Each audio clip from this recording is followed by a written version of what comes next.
بسم الله الرحمن الرحيم. شقة عقدة مستاجرة البارح، وطبعا المستاجرين نماذج رائعة من الأمانة والحفاظ على ممتلكات الغير. شوف كيف صارت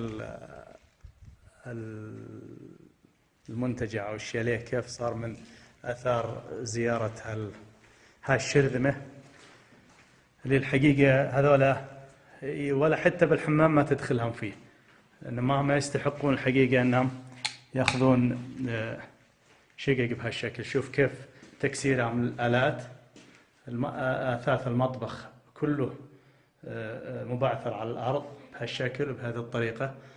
شوف كيف شيء حقيقة مؤلم جدا جدا جدا. بقايا الأكل وبقايا الحلويات بهالشكل. هذه الطاولة شيء يعني الحقيقة مزعج جدا جدا.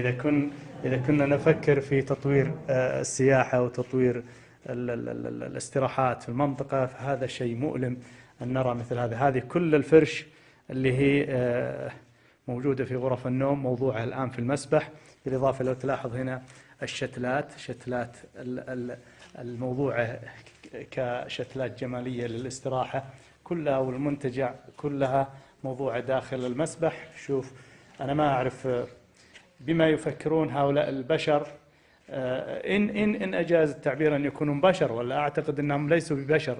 من يعمل هذا العمل هو ليس بإنسان حقيقة مدرك. قد يكون هناك، شوف الشتلات وين أصبحت، شوف أبواب الشقة وأبواب هنا الفرشات، هنا كل التحف يمكن داخل المسبح. الآن لو تلاحظون معي هنا بعض الأشجار اللي للأسف رميت هي وسلم المسبح.